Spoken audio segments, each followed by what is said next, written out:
In this module, I want to talk about hacking web servers, which leads up to our next module of hacking the actual web applications. So let's take a look and get started. All right.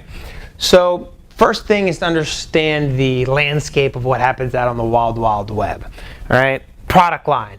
IIS has about 17% of the market. Apache has a whopping 65% of the market, mostly because of the hosting services. It's really easy to kind of duplicate and virtualize Apache as opposed to IIS. Nginx comes in at 13%-ish, and then everything else, Google, Light, they'll make up the rest of the market space. All right. So most of what we do here is either going to be Apache-based or Windows-based. Impact. The results of what happens in the web server world if things were to go wrong, right? The most obvious one, website defacement. This is where somebody gets access to your stuff and puts the, some other banner or something on your homepage. It basically says, hey, you've been hacked by so-and-so. Okay. Ultimately, that can lead to some sort of compromise. You have to really determine what compromise means, but a compromise either in confidentiality, integrity, availability, authentication, user accounts, whatever it is. Okay. If somebody compromises your website, ultimately they can start tampering with the data. All right, so data tampering comes in very quickly. So it's either manipulating, changing the integrity or an attack against integrity to your web servers, or theft of information, right? Could be things like, credit cards or financial information or whatever it is, but nonetheless, an attack on integrity, an attack on confidentiality, or just stealing the stuff, data theft, okay? Or, what I think is more importantly, a pivot point. You get access to someone's web server, and that acts as a pivot point for you to get into the internal network, and then you can have your way with the organization. So we typically use this front-end, back-end approach. If you can tap into the front end, use that as a pivot point, now you can go after the internal things like Active Directory or internal DNS, etc., etc., etc. So there's all sorts of techniques that can be used here, okay? There's literally no shortage. And really, it does help to have a programming background here, not necessarily required, but there's lots of keywords and buzzwords to get, really confusing really, really quick. So stay with me. Directory traversal. This is really navigating the web server's directory in some way. We typically call this the ... technique because that's an easy way to kind of navigate up and down the directory trees. So you may want to start with, wherever the web server is hosted, the directory that which the web server is hosted, do a ... all the way up to the root, and then go back down and grab something like, command prompt or something like that. Also, HTTP response splitting.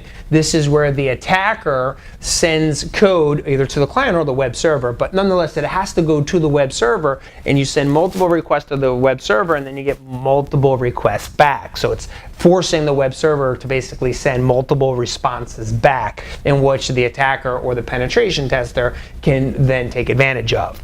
Web cache poisoning, right? Whatever web cache is on the web server, if you can poison it and insert your own malicious code or something to that effect, then penetration tester can take advantage of that.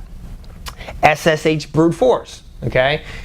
This is really trying to get inside the encrypted tunnels. If you can get in there, whether, depending on the algorithm, but if you can get inside the encryption tunnels, good news for you, the penetration testers. Also, man-in-the-middle techniques. These are applicable here. Password cracking techniques. I have a little note here. Dictionary, brute force, or hybrid. Any of those are technically fair game. Form tampering. Command injection, sending a command to the server saying shut down, or give me the command prompt, or give me the IP config, or whatever it is, ultimately getting the application to execute operating system commands. Tampering with cookies, doing a buffer overflow attack. So there's a whole module on that coming up. Denial of service, right, or distributed denial of service, or cross-site request forgery, or SQL injection, or cross-site scripting, or even session hijacking. Notice that our web front ends are basically the portal in which all of these other style attacks can basically come into play. All right, so there's no shortage of really valuable pen testing techniques. So now that we've talked about a little bit of the techniques, let's talk about, well, why does this stuff even happen to begin with, right? It's because web servers are developers, and not all developers are security people. Not all security people are developers. And frankly, everybody is lazy these days. So you have unnecessary files, unnecessary backups, unnecessary configurations. You haven't hardened your system, which increases the surface area of attack, which gives the penetration tester more options to go after. Okay? Plus, there may be a security conflict between security and functionality. You know, functionality, we want ABC 1, 2, and 3 to happen, and then security people are often considered the naggers of, oh, well, you can't do that because of the ABC or whatever it is. Well, if you typically the functionality part is going to win, right? We want the applications to function. Now, security people aren't really people to go making everybody's life miserable, as some say, but somebody's got to put the fun in functionality. I'd like to think the security folks are the guys that do that. Default settings. If there's default settings, default configurations, default accounts, well, the pen tester is certainly going to try to take advantage of them. Permissions, default permissions, right? What directories are set up to read, write, or execute. And if you can go after an executable directory, great. Like, for example, if I can upload a PHP file to any directory that's executable, well, now I can upload the file to that executable directory, the PHP file. Now I can start running my own scripts and my own attacks from that. So you always look for vulnerable access control. Misconfigurations in whatever shape they come. Default accounts. For example, the first account normally created is typically the administrator account. Second is normally the guest account. So the attacker knows this and is certainly going to try to go after that in terms of enumerating the accounts. Also, plenty of security bugs and flaws. Remember, we're in the business, the industry is in the business to make money. So there's always a rush to get things to the marketplace. So we don't take this rigorous security development or software development to the point where it's just perfect. It's normally get it out there, and whatever security weaknesses we find, we'll go ahead and patch and hotfix, etc., etc. Also, temporary certificates or temporary SSL. Let's say that you protect the login features of your website, but as soon as you log in, then you go back to clear text. Well, that's a field of dreams for a penetration tester, because now you're outside of the encrypted session. Or improper authentication, right? How about no hardening, right? Therefore, you have a large surface area of attack that gives the penetration tester tons of space to go after. Or the fact that Joomla, Drupal, and WordPress, now anybody can be a programmer, right? So literally, grandmom could go to WordPress, start downloading it, and a few clicks later she could have her own point-and-click website. Well, grandmom is probably not going to be a penetration tester. Apologize to all the grandmothers out there who are penetration testers. Okay, you know who I'm talking about. All right, it's basically programming out of a box. All right, if anybody can do it, well, then you subject yourself to the rest of the internet, and anybody can start probing your websites. Let's go up to methodology. The penetration testing methodology here is relatively simple, right? You basically do some information gathering. You footprint, find out your surface area. Is it Joomla? Is it WordPress? Is it Apache? Is it IIS? Is it Nginx, right? What does your destination look like? Just try to enumerate and footprint those services. In some cases, you can even just mirror the website. I am not a fan of mirroring tools because it's pretty aggressive, at least from the log file analysis point of view, because when you're looking at log files, it looks like, just the whole website's getting ripped down. I don't like mirroring, but I do like mapping out a directory or an application through what appears to be normal browsing activities. And this is where tools like the Burp Suite come in play, because as you naturally surf, it slowly starts building that directory structure without just ripping the whole thing down. And then finally, doing vulnerability scans and then exploitations. So you have to know what the weaknesses are so that you can ultimately exploit them. This is where the Metasploit framework has literally been wonders for the world of penetration testers, because with a little bit of expertise, you have just tons and tons of vulnerabilities, exploits in which take advantage of those vulnerabilities. Okay, a couple more whys over here. The penetration tester is always looking for error messages because just like from a functionality point of view, you need an error message in order to fix something. Well, a penetration tester needs an error message or some sort of verbose logging to ultimately give the penetration tester more ammunition to go actually after. Plus anonymous users or any sort of sample configurations or scripts, these are all valid for the pen tester. Remote admin capabilities, since we're all over the web. Well, hey, nobody wants to go to the office to do anything anymore, so let's take advantage of remote administration. That becomes a problem now because hackers can go after those remote admin portals as well. Any sort of unnecessary services or misconfigurations. Those are also additional features of why. So now that we've got the basic methodology of web server hacking, let's look at some of the most common countermeasures in the grand scheme of things anyway. So patches. You should have a patch management process at this point. If you don't, that's a problem, okay? Alternative sites versus alternative servers. Well, in the world of business continuity, we have alternative sites, hot sites, warm sites, cold sites. You can also apply that similar style thinking to an alternative server. In other words, if your primary server goes down, what about having a hot standby or maybe even a cold site, all right? That way you can keep your business up and running. Don't do your testing in the production environment. It's real easy to go, okay, well, it's just a little file we need to upload it and be done with it. But realistically, all of the testing should be done in a testing validation environment, and those changes should go through a change control process and then ultimately get to your production environment. Also, make sure that you've got backups, and if you require high availability, make sure you can literally flip a switch and go to another server. Another countermeasure, hire me. All right? What that means is hire someone like me to come in, show you the weaknesses, and tell you what you're going to need to fix them. And then you can we'll fix them or you hire somebody else to fix them, but hire someone like ourselves, all right? Get us involved. We have too much of an opinion and expertise on this stuff for you just to blatantly ignore it. So the hire me concept is, don't be cheap about this stuff, right? You're always going to pay for it. Your only choice in this is it's cheaper proactively upfront or much more costly if it's going to be reactively. If you have to detect and correct, that is always 10 times more expensive than just proactively getting an opinion to have a penetration tester come in and look at this stuff, okay?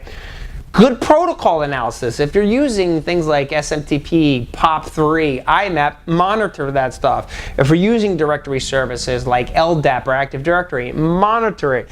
Whatever your web service architecture looks like, actually monitor it, right? Do your protocol analysis. Find out what's normal, have a baseline, and be able to compare against it. Monitor accounts. That's another very, very easy one. How many useless accounts get created in your web application? Are you disabling them? Is there some sort of manual approval process? Or can anybody just create an account for the sake of creating an account? Okay. Nowadays, we associate, the growth of accounts with productivity, and we don't want to delete anybody's account for fear of, making them upset. But realistically, creating an account and validating an account should go hand in hand these days. Also, monitor the files in the directories.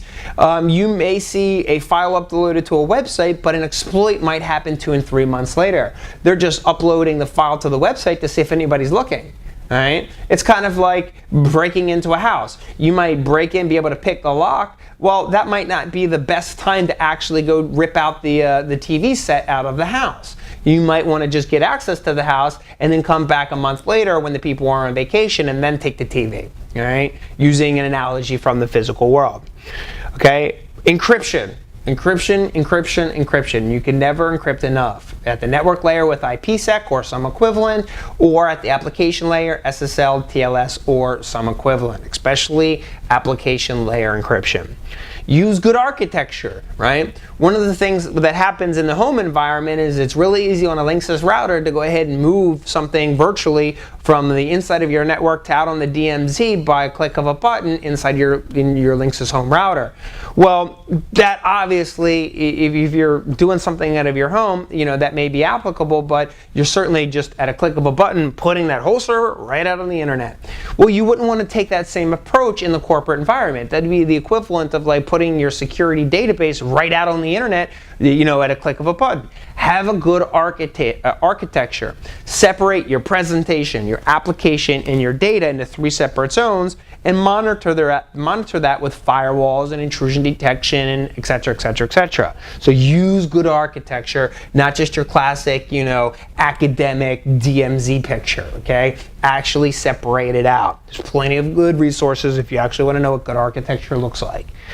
Next, vulnerability scanning. Do it yourself. Use tools like NIC2 or WIC2 or Nessus or any of the top 10 vulnerability scanners out there, and see what your own vulnerabilities are proactively yourself, and then fix the vulnerabilities, or at least validate that they're accurate. Don't just not do it. That's literally like, driving down the highway, with no safety mechanisms whatsoever, okay? It's a dangerous world out there. The world of the internet is no different than literally driving on the highway. So find out where you're weak. You just don't get in your car and find out that you're, wait to get into an accident to go, oh yeah, it's because of, my tires were bald and didn't have any tread, right? Proactively seek this stuff out. And then lastly, the concept of data loss prevention, or DLP, right? These tools typically sell themselves because you can get a loan or a piece of equipment for data loss prevention, and you can see as you're bringing stuff in the front door, somebody else is taking the stuff right out the back door, okay? So data loss prevention technologies are put in place to go ahead and define what good criteria is, or what sensitive information is, like social security numbers, emails, accounts, banking statements, et cetera, et cetera, et cetera, to monitor that, and so that if you see someone, emailing a social security number out, then that information gets quarantined, and you have to get an exemption if it's an authorized, legitimate use of that. So data loss prevention has really only come out in the last, couple years or so, and started being mainstream. Remember, we didn't have patch management processes or robust change management processes either, and it's just now that everybody's familiar with patch management or change management, but I got news for you. I've seen plenty of change control boards and patch management processes, and most of them that I've seen, in my opinion, are a joke, okay? They don't serve the purpose. And here's how you know if you need help in the change management or patch management process. If everybody complains about it, you're not doing it right. Remember, change management is really your proactive way of getting into your environment to detect and correct things prior to going to production. Change management is not just, oh, we got to go to the change management board again, and we got to wait for this, right? If people are doing that stuff, then it's a very reactive process, and it's probably not, you're probably just wasting a lot of time and money, jumping through the hoops. Change management should proactively be saving the company money if it's done correctly. If you have it and it's not being done correctly, then you've got to implement a Six Sigma methodology, find out your as is and what your to be should look like, and then go ahead and get to that ideal state so that it actually works and saves you money, okay? So all in all, hacking web servers, a lot of technologies, most of the market shares between IISs and Apache, easy methodology to go ahead and hack this stuff, lots of reasons why this stuff goes wrong, and a bunch of countermeasures that are basically common sense oriented. So this is the setup for what we see in the hacking web applications, which is the next module. So let's go ahead and look at some examples.